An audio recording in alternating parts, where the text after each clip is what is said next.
היום יהיה יום טוב עם כל מה שיבוא היום יהיה יום טוב עם כל מה שיבוא כי יש פה Hi, we're live at Hillel Yeshiva. I'm Rabbi Katz here with co-host Rabbi Bodlander. Rabbi B, how are you? How you doing, Rabbi Katz? Okay, it seems like seems about 2 weeks. It's been about 2 weeks. It's been a long time, but a lot of things have happened here Yes. at Hillel.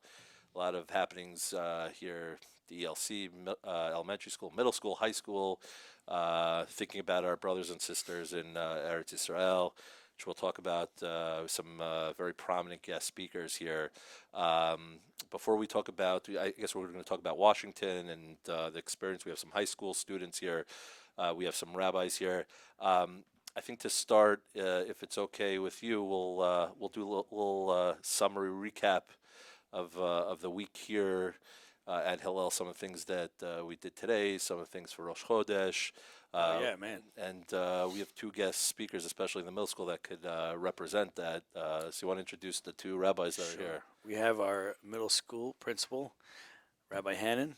Rabbi Hanon, welcome to the show. Thank you, Rabbi. It's good to have you on. And everybody's favorite rabbi, no offense to the other rabbis, I'm taken. Rabbi Norman Cohen. Hi. It's good to be here.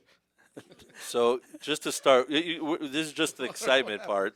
We're going to see some excitement from Rabbi Norman Cohen. I can't wait. He's not shy, so that I can tell you for sure. I think that's just like the rev up for the podcast. If you set the mood low. Yeah, Right. yeah. Really, And then he I'm goes, working on your Rabbi Hanon impression. No, I do not do a Rabbi Hanon impression, but I could tell you this. You give me some time, I will have a Rabbi Katz impression. There's stuff there. There's material. Yeah, I hope it's a good one. I hope it's a good one. No, Okay. it's always Too easy. It's always good. I can't wait. So we'll invite you back. You have 2 weeks time to get that ready for the 2 next. weeks, I don't know if it's enough, but I know get some of there. them take you a while to. We'll talk about that in a minute. But in the meantime, we have two prominent rabbis here. We're very blessed with to have in the middle school. Rabbi Hanon is our middle school principal, and Rabbi Norman Cohen, who is a teacher by us in the middle school, also a teacher in the high school. So it's an honor to have you. And tell us a little bit, Rabbi Hanon, just a little bit what's going on in the middle school from the time of the beginning of the year to what's going on now. We have some amazing learning going on, some incredible activities, inspiring things going on. You've been heavily involved with trips. Give us a little summary of what's going on in that middle school. So I think the first thing I would say, just from, you mentioned trips, so I'll start with that, is that we always had grade level trips, but we usually wait till the end of the year to do those. For the first time, we actually did a fall trip, and we're going to have a spring one as well. We just finished our last one, the 7th grade one, this week to Franklin Mines. Now, a lot of the boys were telling their parents, I don't want to go learn about rocks. Every single one of them called us back and said they had the most amazing time. It was actually super interesting. You had kids in the mines smashing rocks, looking for gold. They didn't find it. But those trips have been really great, a bonding experience in the beginning of the year for both faculty and students. And I think it's just set the tone for the mix of fun and learning and really good extracurricular activities. From a curricular perspective, something that I'll actually talk a little bit with Rabbi Norman about, but we've really tried to increase the emphasis on parashah.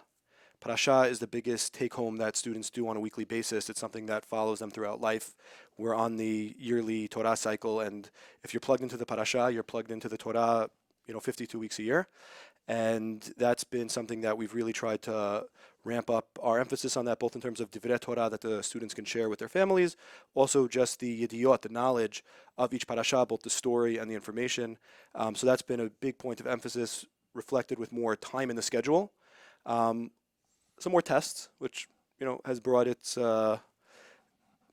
things, we'll call it, a little bit more pressure, but certainly more learning and more engagement. I think more family engagement. Also, that's been consistent feedback, and I think students and parents and teachers for sure are very, very happy about it.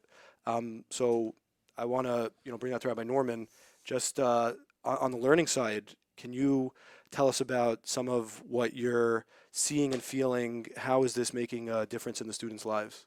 Okay, so first of all, I forgot to mention something first. I'm going to answer your question, Rabbi Hanon, but this goes to Mrs. Hoberman, who taught me in 5th grade, who taught me I would amount to anything, and I will be nothing in life. I am on the podcast. So You have arrived. who's got the last laugh now?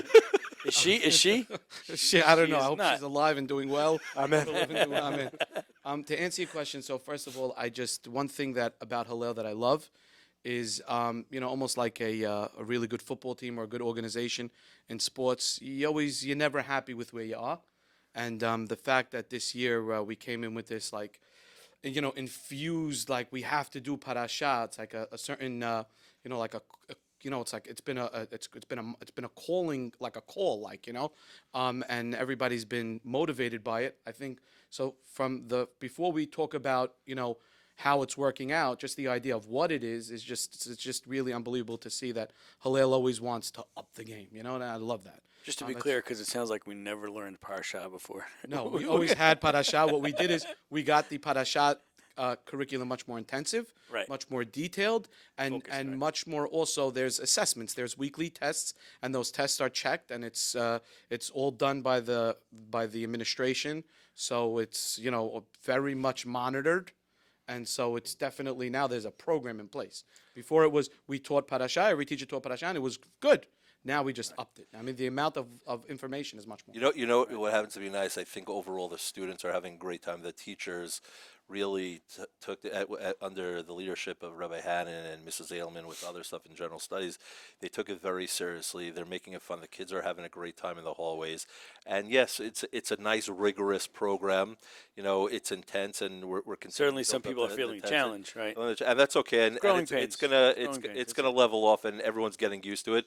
But at the same time, I can honestly say there's so much fun that's going on. I mean, Rabbi Hanon today, amongst parasha and all these other things, you have all these contests going on, Rosh Chodesh contests, and My favorite contest of the year. we started today. I mean, the Rabbi B did with this MVP. I mean, the tefillah has been gorgeous. It's been off the charts. Yeah. We've been started a new program. They get tickets for most valuable prayer MVP, and we had an unbelievable raffle today. What were some of the things that we raffled off today in the middle school? We raffled off Beats Solo headphones. Not bad. PKS gift card. PKS gift I card. actually David was Rishti. thinking Beats, like a can of Beats. Right. That's where my head That is should at. be a gag. Sorry. A gag prize. You won Beats. So with that, they're having a great time. Also, what other contest do we have today? So in honor of the Parashat That's Toledot, what our I was rabbis talking tell us that when Avraham Avinu passed away, Yaakov Avinu was cooking a stew to give consolation to his father Yitzchak, and in honor of that, we have a cholent contest. The next best thing, we're not making lentil soup, but a cholent contest that our rabbis and morot are competing against each other. Classes are competing against each other, and it's all going to be a tasty showdown tomorrow. You are hearing from the defending champion right now. Oh boy. I A bet lot is on the line. I bet his had meat though. Not this year. You didn't, Yeah, this but year we yeah, went I par. didn't- It was Yaakov's supposed to too be had par, but do you sneak in the meat or no? I didn't, because it's a dairy lunch day. We got to work with the lunch people. We don't mess with that. That's tough. Don't I mess was with asked to bring in a crock pot, but I said I wouldn't allow par of cholent to touch the crock pot. You have a high I standard. heard you had a High request Now- to have Listen to this one. salmon Heard about the bites. salmon. Rabbi Norman, what's up with that sound? Tell Salmon us this. bites in the cholent. So really, Ralph? they told me, I said, okay, I gave my list of ingredients, and then she sent me, first of all, I don't cook, so I was going to have my wife do it. And then they sent me that it's a parv cholent. Now, once it's parv cholent, my wife is out. That's all. She doesn't do that. We don't do things halfway. So I figured maybe we'll put like some salmon bites in it. So I wrote, give me some pieces of salmon. Why not? Ready? What? The overnight. What's we the don't overnight even cooking. You know I what? think- The middle school already right now smells like everyone's cholent. Can you imagine if you threw salmon into the mix there? What we'd walk? There'd be cats walking around our hallways. It'd be so gross. Listen, if it's a dairy cholent, if it's a parv cholent, then I think that salmon. Parv cholent, first of all, let's just be. It's an oxymoron. All right, come Yeah, on. it's Just, right. I mean, That's like plastic metal. the question Don't is just think. if it's even worth the calories. Like, do you like even have it? Like, I don't It know. might even be a little healthy without the meat. There's beans, there's know. barley. So it's healthy. potatoes. And you know what Exactly. else it is? It's not cholent. Right. Wait, so before we move on, let's hear what Rabbi Hanon's secret ingredients are. Today, and Rabbi Norman's secret ingredients. Hello. Oh, and Rabbi B. I I made didn't a challenge. participate because I refused. I took whatever was available. I was a last. What minute. was I was a last minute Are entry. you allowed to say the big secret of the cholent? Me? Yeah. So, I say this with all sincerity. My secret ingredient is love. I do it with love, and I did it with just pure love. It's so funny because mine was anger. You'll taste and you'll understand. Just By the way, everyone's getting a sense now why the kids have such a great time because, the intensity of the work and what we're building along with the humor and having a great time is exactly what goes on a regular basis in the middle school. So thank you for that. Everything you do, even when you teach Chumash and Parashah, it's always done with love. Everything you do. So that we know about you. And I guess that's your secret ingredient for life is that, I thank you for that. But I learned a long time ago when I play ping pong, and I'm just return. Don't try to get fancy. Don't slam because that's when the other guy gets out. So I'll win games until the player gets really good. I'll win games just return it, just bring it back. So with my cholent, I'm not getting fancy. There's no secret ingredient. Okay. It's just love. Just love. enough. Just love and just a little salt, pepper, a little ketchup, and whatever else everybody else is but putting no in. meat. Don't get No cute. salmon. The rest is in God's hands. Right? No, somebody's gonna lose because they got too cute. I don't want to get too cute. With It could be me. See, okay. I did not use the same recipe as last year, even though it won. Okay. As Rabbi Norman said, we don't. You wouldn't let anybody look in your bag to see what was would in not. there. What was Things your in there. secret ingredient last year? Or do you I could say it. Maple syrup is one. Ooh. Maple syrup. And this year I tried some Cholula Chipotle hot sauce, Nice. which could be amazing. It could be terrible. I'm willing to find out. Okay, I just want to. I'm sorry to interrupt. I know it's not my podcast, but I do think that there should be two contests, and Rabbi Hanon should be in one because the Ashkenaz people should be in one contest, Correct. and the that's so true. Syrian Correct. should be in the other contest. If we did a Yebre contest or a Kibbeh contest, Correct. I would lose. that's in my wheelhouse. Right. But Chalent and Rabbi Hanon is half Ashkenaz. Can I just say something on behalf of the Ashkenaz community? but Could why you were you even stop doing with the lemon juice and the allspice? You're killing everything that's worth waking up in the morning for. It's crazy. Stop Fighting it. words. Give me Fighting lemon words, juice and Rabbi. allspice right now. I drink it. By the way, I totally agree with you. So next week, can we switch it up? No chilling. We'll do the Quebec contest. Yeah, got I'll be part of the the taste testing. I don't think I know how to make, but I'm sure I'll enjoy that. But anyway, so the maple syrup that was good. And anything for this year? Very spicy. I added extra spicy. A lot of heat. A lot of heat. Oh, nice. Yeah. Like the Hillel Heat, like the basketball team. Well, heat. We Bring got to in the heat. represent. It says it on my crock pot right now. Oh, there you go. There you go. So those are some of the things that are going on. Before we talk about the Working on a new core value this month. we're working on a new core value. Oh, I got the bracelet on.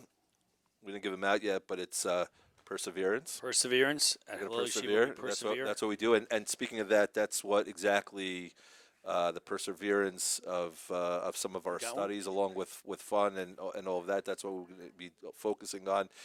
Rabbi Norman, it's really great to have you here on the podcast. It's if only I had a Rebbe like you, and also I could say in elementary school, I probably also would have had different comments aimed at me in elementary school also. But you bring life, you bring a ruach and a vibe. Might have to figured this out world. things a little earlier if it, it took us a little longer. But Yeah. Before we let you go. Yeah. Besides being an incredible teacher, which you really are, and the Chumash and Means a lot, everything Rabbi. you do, Does. Thank you. you're fun and you're funny and you really do liven give us life. Can you give us one good impression of somebody before we let you go? Okay, my greatest impression, Yeah. because I usually don't do stars, anything. Like I was working on a Donald Trump for a while, Okay. and it got good. I gotta tell you, it's a great one. People look at it and they say they've never heard one like that before. It's unbelievable, and they can't believe I do it. My challenge better than anybody's challenge, but the judges, they are terrible judges. Bad judge. Anyway, but really, my best impersonation ever is Kermit the Frog, and Kermit the Frog, who is not only one of the great characters of all time, but he should win a Pulitzer Prize for one thing that I saw when I was a kid, because Kermit the Frog actually interviewed 3 piggies and the big bad wolf. And I think that is journalism at its best. I said, because that is great stuff. And he was great. And he's like, hello there, I'm Kermit the Frog live at the home of the piggies, where we have the first piggy who wants to make his house out of sticks. Why do you do such a thing? And it was just a great interview, and Kermit was awesome until the big bad wolf came and blew all the houses down, and it was a little bit rough. But yeah, Kermit is I could sing like Kermit because Kermit's the man. Anyway, but Ra- that's my greatest impression. Rabbi, you're incredible. Just leave us with one tip of the simcha that you have and all that. How do we all do that? That's what we admire about you. What's the secret ingredient to that? I, I wish I knew. I just it's life, and if you take it too seriously, then it's not a fun place. You got to make fun of it. You got to have a good time. And my family, we always grew up like that. Everything is a joke, and everything is fun. And I don't know. That's it's the way we are. Cool, come on. Well, it's an honor to have you here, and the way you bring the learning and the Torah and everything you. here. Thank you, Rabbi. And we hope Thank to you, have you rabbis. again. And 2 weeks, just remember to work on the pressure of me, and we'll have you back. Or Thank we you. could video you in, so you don't have to. You just say when you're ready. Thank you. I'm ready anytime. I just want to make sure that we email the link to Mrs. Hoberman. Okay. That's right. Take that. Have a great night, Rabbi. Okay, the last part here is. I just do a little plug. This week's podcast is sponsored by the Hoberman family. We're going to move on. We have Rabbi Hanon here, once again representing. It was really an incredible trip to Washington this week. And Rabbi Hanon really follows everything that's going on in Eretz Yisrael. He's a big advocate and is always following and pushing the love of Zionism and Israel and everything that's going on. And he took the initiative, amongst other rabbis and other teachers and staff within the school, to go to Washington. And he's a perfect role model to lead the charge of these students and to explain. And he has the knowledge, the background, the history, and everything that goes on. His great education, great background amongst being a huge Talmid Chacham. That you were able to take the high school students. So if you could tell us a little bit about it, and maybe you could introduce some of the students, high school students that are here, as to what happened and what occurred that day and what you took from it. And Absolutely. So I think the first thing that, when I, think about the situation, I think I speak for a lot of people, students and the rabbis, is it's not a time that we could be passive. Of course, we have to live our lives, and we can't be sad. We can't be, God forbid, depressed. But there are Jewish brothers and sisters of ours in captivity right now, and we have to use our voice. The news cycle changes so quickly that the headline of 240 Jews in captivity, men, women, babies. There was a woman who was 9 months pregnant, so that baby must have been delivered. There's a newborn baby in captivity. Holocaust survivors. That headline has been buried by now. And if we don't use our voice to get people talking about it and get it back on the headlines, the pressure comes down on the United States government and all the international governments to keep on talking about that. Because when they talk about a ceasefire, they're talking about ending what they call, Israeli aggression. But what about ending Hamas aggression? Right now, they committed an act of war against our civilians, and it's a continuous act until all of those civilians are returned home safely. So I think it's about, feeling the pain of our Jewish brothers and sisters and just not letting there be quiet, making noise. I think something that was really special, it made headlines, and it speaks also to our students, and I want to talk to them, is how peaceful it is. Walt, our security guard, said, I heard him on the phone with somebody else. Actually, he doesn't know that I'm quoting him, but he said, it's the most peaceful protest I ever saw. I think he was talking to his wife. So I think when you say protest, there's become a connotation of, anger, violence, threats, vandalism, things like that, which we see other groups that protest do. This was truly a peaceful protest. Everybody was so well behaved, so appropriate, so loving to each other, speaking about the issues for all people, all of humanity. And our kids were fantastic, so well behaved. funny, by the way, I heard he was telling me after. He said, yeah, it was like a gathering. He's never seen such achdut. People come and to protest and gathering, they get violent and they get heated. This was a moment of solidarity. I mean, I started off the morning with a beautiful shacharit, from what I understand. Yeah. They had So many beautiful videos. Daf Yomi right before that. They were learning Gemara, the daf of the day right before with I mean, that's what we as the Jewish people do. We come together, we pray. They were Hallel and Rosh Chodesh. Rosh Chodesh Kislev, yeah. Rosh Chodesh Kislev, and we as Jews, we believe and we're there to be with each other, and that's the beautiful part of who we are. We're there together, and we're going to stay together, and we're going to show the support in a loving way that we we show the world who we are Right. and how we deal with what's going on in the world. Yeah. So I'm sorry to Yeah, interrupt, but I no, wanted to. please. It's true, and I think an underrated aspect is what you're saying, the spiritual side. I, I've been watching it, every night since then. Yishai Ribo reciting, Shir Lama'alot, the Tehillim. 300,000 people saying Tehillim together. I don't know when we had numbers like that, all saying Tehillim in one physical space at the same time. I don't think ever. Yeah, it must have created quite a commotion in Shamayim, and I'm getting choked up even thinking about it now. Just Yishai Ribo is a very special Jew, and he could do that. And the way you say, and all walks of life, all Yeah. different guys. You had Rosh Yeshiva, you had Morot, you had all different people coming together from all different Yeah, areas. for sure. People flying in from all over the everywhere. country, different political affiliations, different religious affiliations, every type of Jew and Gentiles as well. Many students share with me, and actually I don't want to forget about the students, but many signs said Christians stand with Israel. Wow. And that's something that growing up on the Jersey Shore, you might not know that there's people just that believe in the good in humanity and that want to be on the right side of moral clarity and what's good and pure and democratic in the world, and that was very enlightening for a lot of students, very special. But let's get to the students. So we have a great representation of students here. We have Liam, Sammy, Shelley, Renee, Edon, spanning many of our grades who all joined us. We filled up more than an entire bus, which was great.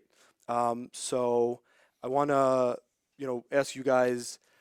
Let's start with why. Not every student came. Why did you guys feel like it was important to came? Anybody want to? We'll bring the mic. Giving you the mic, you can pass it around. Yeah, we'll Sammy, you're a Cohen, so I'll start with you. So Sammy, why did you want to come? I think just like you said before. In the mic. Closer. No, it's fine. It's fine. You're good. Fine? You're good. You're perfect right there. Right there. Yep. Okay. Like I mean, you said before. I'm just gonna expand on that kind of. It's not a time to be passive. Like you gotta stand up. You gotta go. You gotta be active in what you stand for. You can't just sit back and just let it happen and say, "Oh, I'll see." You have to take action. Where did you learn that from? Where did you get that motivation from? Passion. Yeah, to Sound like go, you're that you passionate want to about go, that, that yeah. you're passionate to do that. I would say after I went to Israel, after my trip, I didn't go to Israel until I was 13, Wow. 14, and I realized that before it was like I don't know, but then when I went to Israel, I really realized I felt like I was home when I was there. Wow. And I got that feeling, and I never got that feeling anywhere else, even in the States. That's powerful. So The Kedusha, just by being Right, there like- in the holiness of Eretz. taking it for granted, the state, because since in all of our lifetimes, we've had the state of Israel to be able to go, Wow. but now it feels like it's kind of being threatened to our ability to be able to go to such a holy place. So Wow, that's powerful. That's powerful. Just to say, to express that you have that feeling. That we shouldn't take for granted that we've always been able to go to Israel, because now it's hard, and now it's harder, and there's a threat to that. That's very deep. Well, so thank you for coming on our show, and we will pass the mic back. Let's pass around to the next. Shelley, if I could ask you a question, don't be nervous. Your dad just came back. Your uncle Ike just went. I remember, seeing you holding one of the, hostage posters. Tell us some of what you're feeling, and your family, obviously very Zionistic. So we're definitely one of the very Zionistic family. I was planning on going with my dad actually, but ended up taking a little bit of a turn. He didn't want a lot of the family going together just in case.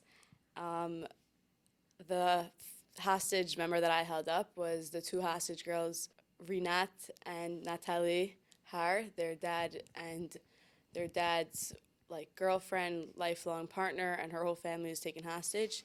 And they came to DSN to speak about it. They ended up eating by me for Shabbat, and I took their poster and I said, I'm going to bring this to Washington. They said, please do. So I held up the sign of their dad taken hostage. And yes, my mom is going hopefully on Sunday. They came to your house. They came to you for Yes. Shabbat. Wow. So they went. What was that like? How are That was a very special Shabbat, really. It was really something amazing. They went to Deal, to Beth Tara, Manhattan, the Kushners. They went all over. And then Somebody brought them in, or they came in on their own? honestly, it's a crazy not sure. story. Some girl saw them. She was watching the news, and she was like falling asleep, and then she like heard something.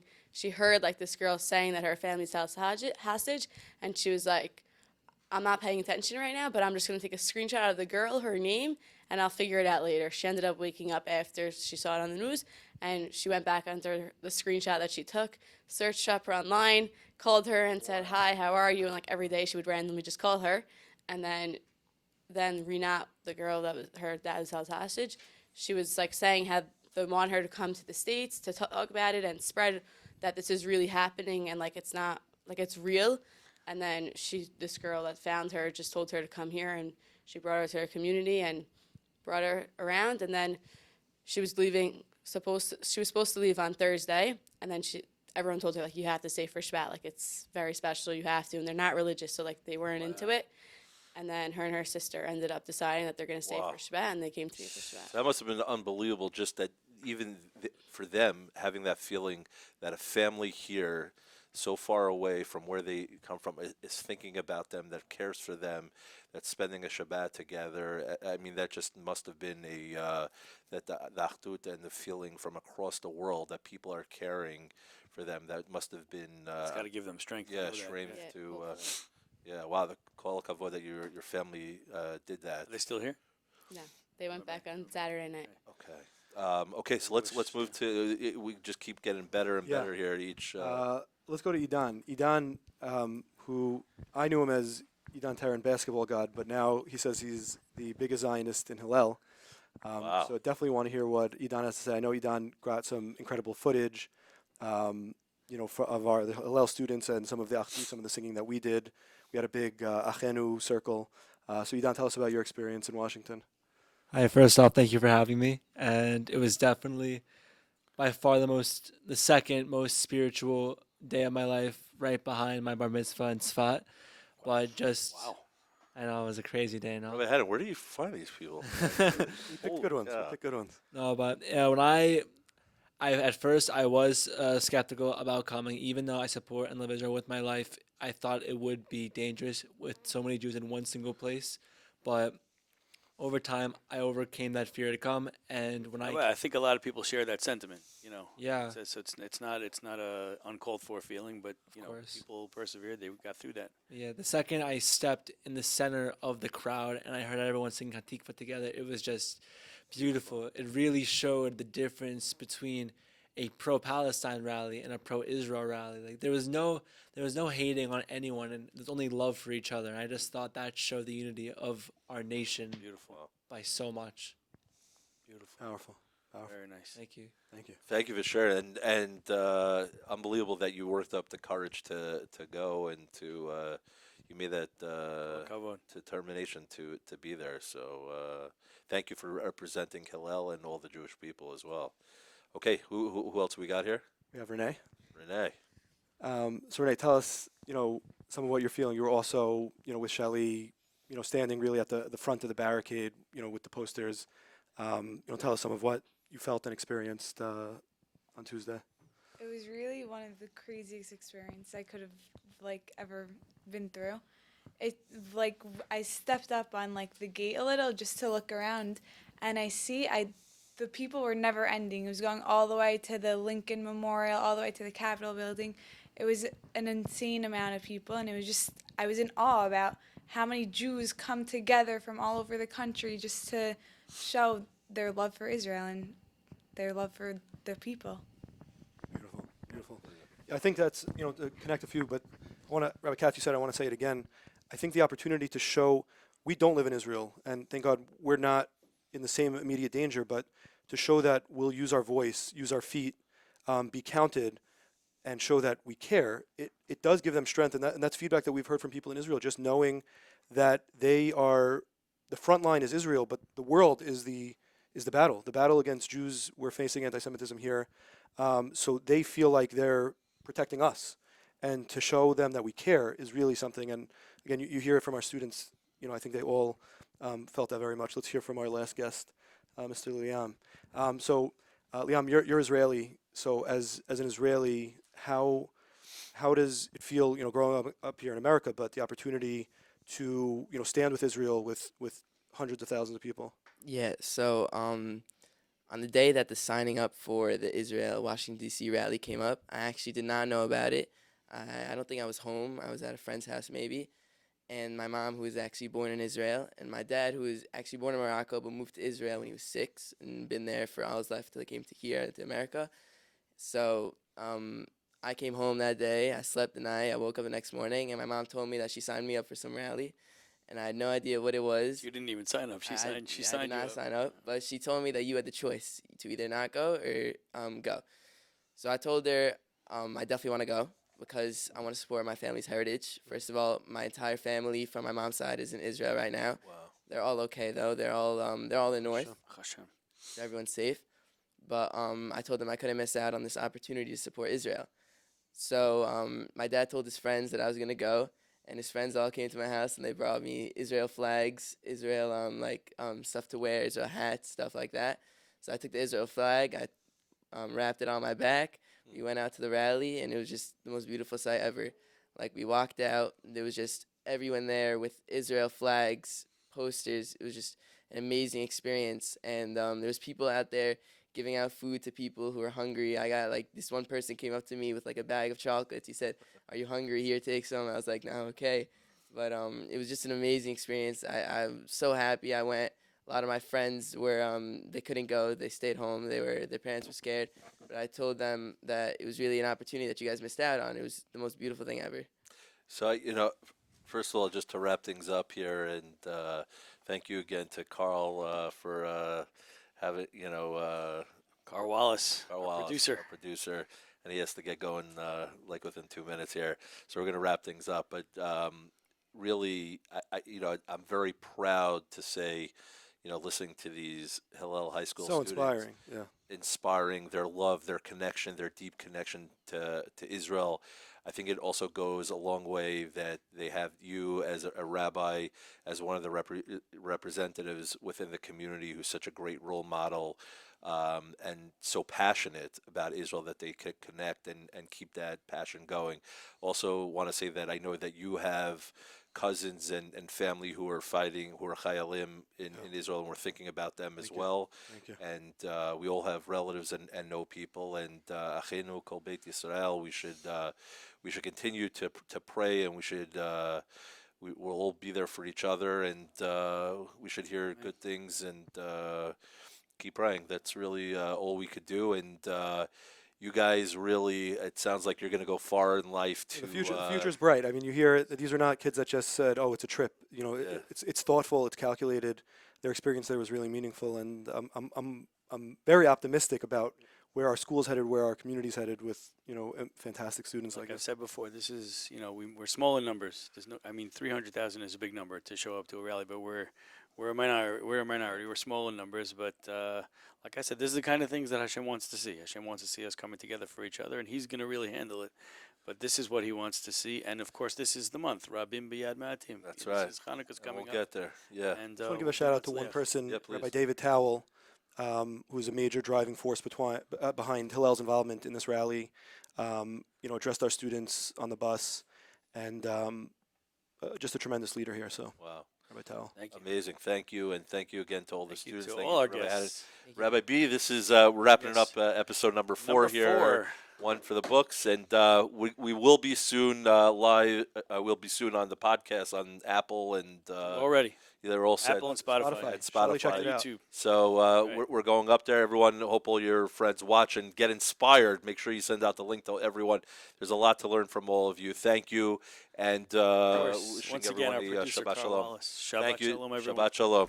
השמחה בתוך ליבי, זה היום, זה המקום, שמיים נפתחו פתאום, זה היום, עמוק לנשום, עזוב מחר, כבר יש היום, זה היום, זה המקום, שמיים נפתחו פתאום, זה היום, אני אזרום, בואו ונשיר את הפזמון.